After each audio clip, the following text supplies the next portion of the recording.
Jadi kembali lagi bersama di sini Anggara Duta Medika. Ah, ya begitu aja ya. Oke, jadi kali ini, kita spesial ya, ndak membahas tentang perkuliahan, tapi saya ingin membahas sesuatu yang menarik. Saya ingin membahas mengenai,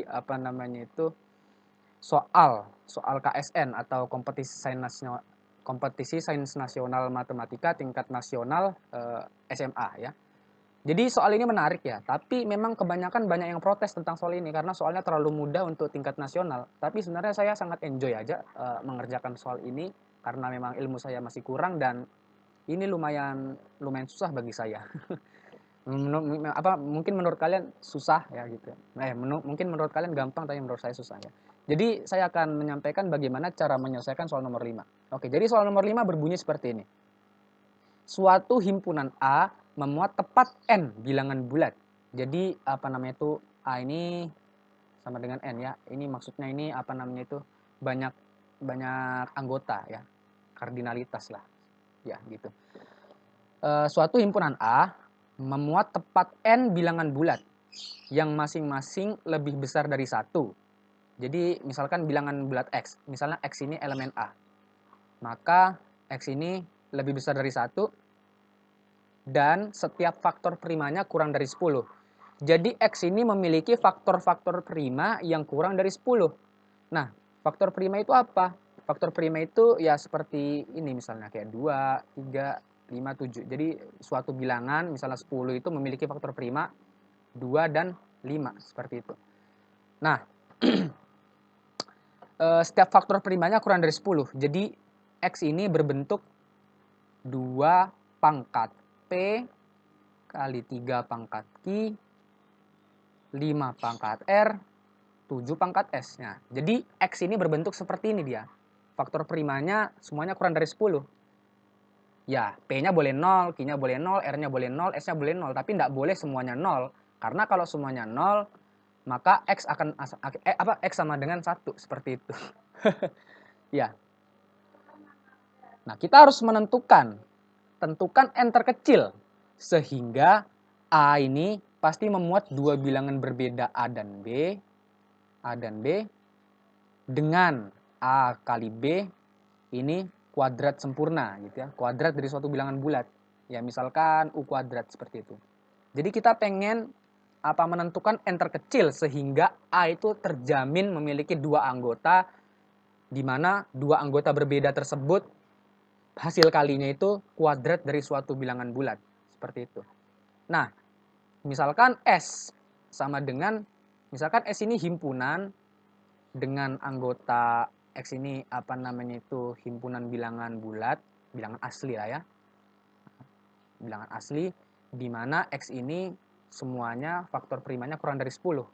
Berarti berbentuk 2 pangkat P, 3 pangkat Q, 5 pangkat R, dan 7 pangkat S. Di mana P, Q, R, S tak negatif. Atau lebih besar dari atau sama dengan 0 ya, seperti itu. Nah, misalkan S ini himpunan X yang memenuhi inilah, seperti itu.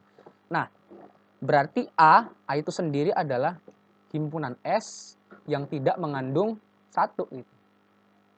Nah, 1 ini dari mana? 1 ini kan kalau P, Q, R, S semuanya 0 kan? Sehingga X sama dengan 1. Jadi A ini himpunan S tetapi yang tidak mengandung 1, ya kan? Nah, oke, seperti itu jadi gimana kita mengkonstruksi himpunannya. Oke, selanjutnya kita akan mendiskusikan bagaimana cara mengerjakan soal ini. Oke, kita sudah mengonstruksi A, tinggal kita selesaikan aja berapa nilai minimum N gitu. Sehingga dapat dijamin ada 2 yang begitu tadi. Oke. Nah, misalkan A ini sama dengan 2 pangkat P1, 3 pangkat Q1, 5 pangkat R1, dan 7 pangkat S1 gitu ya. Dan B itu berbentuk 2 pangkat P2, 3 pangkat Q2, 5 pangkat R2, dan 7 pangkat S2. Berarti A kali B sama dengan 2 pangkat P1 tambah P2, 3 pangkat Q1 tambah Q2, 5 pangkat R1 tambah R2, dan 7 pangkat S1 tambah S2.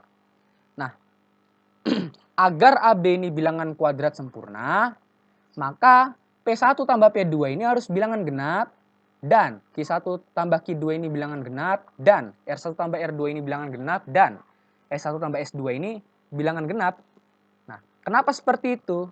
Nah, kalau misalnya ini semuanya genap kan berarti P1 tambah P2 itu sama dengan 2 kali sesuatu kan? Karena genap, 2K gitu. Ini sama dengan, anggaplah 2K1 gitu. Ini sama dengan 2K2. Ya, kalau genap kan dia ada faktor 2-nya gitu kan. Jadi, ya anggaplah 2K1, 2K2, 2K3. Dan ini 2K4 seperti itu. Nah, maka AB ini kalau misalnya berbentuk seperti ini, kita bisa faktorkan. Nggak usah pakai sama dengan lagi, ya 2K4 gitu. Ini akan sama dengan 2 kali 3 kali 5 kali 7. Kita bisa faktorkan keluar lah seperti itu. Ini K1, K2, K3, K4 gitu. Kita bisa faktorkan 2-nya keluar karena mengandung 2 semuanya kan ya. Karena dia sudah berbentuk seperti ini, ada kuadratnya, ya sudah, ini pasti bilangan kuadrat sempurna begitu. Jadi konsepnya seperti itu. Jadi kita pengen memastikan P1 tambah P2 dan seterusnya itu semuanya genap. Nah, bagaimana caranya biar semuanya genap? Nah, biar semuanya genap berarti P1 sama P2, Q1 sama Q2, S1 sama R2, S1 sama S2 haruslah memiliki paritas yang sama. Apa itu paritas? Jadi paritas itu maksudnya kayak genap ganjil begitulah. Maksudnya kayak sama-sama genap atau sama-sama ganjil gitu. Jadi paritas itu kayak ya simpelnya gitu ya. Jadi paritasnya sama itu maksudnya sama-sama genap atau sama-sama ganjil. Jadi seperti itu ya. Nah, jadi untuk selanjutnya kita ngomong paritas ya biar enak gitu. Nah, kenapa paritasnya harus sama? Nah, kalau ini genap kan jumlahnya genap gitu. Kayak 2 tambah 4 kan 6, genap gitu kan. Dan ganjil tambah ganjil, ya ganjil tambah ganjil ya genap gitu kan. Tapi enggak boleh paritasnya beda. Jadi kayak genap tambah ganjil kan ganjil, ganjil tambah genap juga ganjil gitu. Jadi paritasnya harus sama. Nah, jadi P1, Q1, P1 sampai 2 paritasnya sama, Q1, Q2 paritasnya sama, R1, R2 paritasnya sama, dan S1, S2 paritasnya sama. Seperti itu. Nah, P1, ya kita kembali ke soal ya, kembali ke ini. PQRS, ini kan apa namanya itu memiliki kemungkinan genap sama ganjil berarti ada 2 kan? Apa namanya itu banyaknya penyusunan paritas P kan ada 2 genap ganjil. Q juga ada 2 genap ganjil. R juga ada 2, banyaknya caranya biar dia genap ganjil. S ini juga ada 2 juga. Nah, sehingga banyaknya kemungkinan apa namanya itu penyusunan genap ganjil PQRS ini ada sebanyak 16 gitu. Kombinatorik sederhana ya, prinsip perkalian gitu. Ada 16. Nah, terus gimana? Kok kita menghitung banyaknya ini? Nah, oleh karena itu kita sangat membutuhkan apa yang disebut biasanya itu disebut sebagai prinsip burung merpati atau pigeonhole principle. Kita akan menggunakan prinsip itu. Nah, gimana cara menerapkannya di soal? Oke, kita akan membahasnya. Oke. Jadi kita contoh mudah seperti ini. Prinsip burung merpati itu seperti ini. Jadi ada 2 kotak, ada 2 sangkar burung, dan terdapat 3 burung merpati gitu. Nah, 3 burung merpati ini tinggal di 2 ini. Tinggal di 2 kolom ini. Nah, bunyinya prinsip burung merpati adalah jika ada 3 burung sementara cuma ada 2 sangkar, akan dapat dipastikan salah satu sangkar itu memiliki banyaknya 2 burung atau lebih gitu kan. Jadi burungnya kan seperti ini. Nah, kalau sudah penuh kan pasti burung ketiganya kan mau enggak mau harus menempati ini atau menempati ini. Seperti itu. Tapi boleh juga ketiga-tiganya menempati ini gitu. Makanya dia lebih besar dari atau sama dengan 2 gitu. Seperti itu. Nah, kalau misalnya ada 3 kotak, ada 4 burung, berarti akan dapat dijamin salah satu kotak ini memiliki 2 burung atau lebih kan. Karena kalau misalnya 3-tiganya sudah penuh, burung terakhir, burung keempat mau kemana lagi? Masa mau di luar kan dia kasihan, ya, kedinginan. Makanya dia harus masuk di salah satu ini. Nah, oleh karena itu kita akan menggunakan prinsip burung merpati ini untuk menyelesaikan soal ini. Oke. Bagaimana caranya? Nah, kita ke yang mudah dulu. Misalkan S itu ya 2 pangkat P sama 3 pangkat Q lah gitu ya. Nah, misalkan S itu himpunan yang seperti tadi itu. sama dengan langsung aja ya, nggak perlu pakai bacot-bacotan. Oke, jadi X ini adalah himpunan di mana bilangannya itu berbentuk seperti ini, 2 pangkat P, 3 pangkat Q gitu. Nah, berarti banyaknya kemungkinan kan ini ada 2 genap ganjil. Ini juga banyaknya kemungkinan ada 2 kan genap ganjil kan. Jadi kita nggak peduli apa namanya itu berapa banyak P gitu. Yang penting kita tahu lah P-nya banyaknya paritas, banyaknya cara penyusunan paritasnya kan ada 2 sama ini P ganjil genap, Q juga ganjil genap gitu. Seperti itulah. Ini ada 4 gitu. Nah, P sama Q ini kita bisa daftar 4 itu apa aja. Nah, ini bisa genap. Ini bisa genap semuanya. Genap ya, ganjil ya J gitu ya, apa namanya itu, jangan disingkat lah. Ini genap, ini ganjil, ini ganjil, ini genap, dan ini ganjil, ini ganjil juga. Nah, jadi apa namanya itu, kalau didaftarkan ya begini dia kemungkinannya, P sama Q ini genap-genap, genap ganjil, ganjil genap, ganjil ganjil, seperti itu. Nah, kalau misalnya banyaknya anggota S ini cuma ada 4, ya kalau misalnya A-nya ini, B-nya ini, C-nya ini, D-nya ini, misalnya anggota-anggotanya A, B, C, D gitu ya. Gimana coba? Kita nggak bisa menjamin kan ada 2 yang jumlahnya, yang hasil kali A, B-nya ini merupakan hasil kali A, B, K, A, C, K, ya hasil kali 2 bilangan berbeda itu apa namanya itu kuadrat sempurna. Karena kita tidak bisa melihat di sini. Lihat ini. Genap-genap. Ini genap tambah genap, oke genap. Tapi ini genap tambah ganjil, ganjil kan. Nah, jadi tidak bisa difaktorkan. Kalau kita balik ke sini kan dia tidak bisa dikeluarkan kalau ganjil dia. Pasti ini per 2 gitu.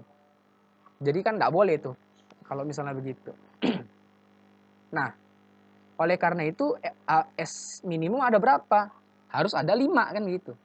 Nah, kalau misalnya ada 5 semuanya ini udah terisi, udah ada apa namanya itu bilangan yang paritasnya genap-genap P sama Q-nya, pasti bilangan E, bilangan kelima itu mau ndak mau harus merupakan salah satu dari ini kan, salah satu dari keempat ini kan. Ya misalkan aja sama kayak B lah dia. Genap ganjil gitu. Pangkatnya genap ganjil seperti itu. Nah, kalau misalnya pangkatnya sama kayak ini, kalau dijumlahkan kan genap tambah genap, ganjil tambah ganjil, semuanya jadi genap. Oleh karena itu hasil kalinya bakal genap. Nah, seperti itu. Sehingga nanti apa namanya itu bilangan tersebut merupakan bilangan kuadrat sempurna. Nah, dari contoh ini kita bisa kemudian apa namanya itu menggunakannya dalam ini 4 ini. Nah, karena banyaknya kemungkinan ini ada 16, sedangkan kalau misalnya 16 itu kita tidak bisa menjamin ada yang paritasnya semuanya sama.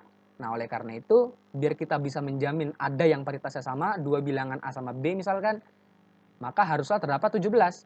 Karena kalau 16 doang, kalau misalnya dia beda-beda kayak tadi kan, jumlahnya kan tidak ada yang bisa genap semuanya. Oleh karena itu harus ada 17. Sehingga kalau misalnya ke-16 bilangan S ini semuanya beda-beda paritasnya, kayak tadi ini, kayak genap ganjil genap ganjil, ini kalau misalnya diteruskan nanti begitu. Kita bisa pasti bilangan yang satunya, yang bilangan ke-17 itu harus merupakan salah satu dari ke-16 penyusunan tadi. Nah, kita bisa mengambil bilangan itu, bilangan yang ke-17 itu sama bilangan yang sama yang tadi, yang dari 16 itu, kita cari mana yang sama paritasnya, PQRS-nya gitu. Nah, seperti itu. Sehingga kalau dijumlahkan maksudnya dikalikan, dia bakal merupakan kuadrat sempurna. Ya, jadi jawabannya 17. Seperti itu. Ya. Oke, mungkin ini soalnya bisa digeneralisasikan lebih lanjut ya. Nah, sebagai ini contohnya ya. Kalian bisa kerjakan di rumah untuk latihan.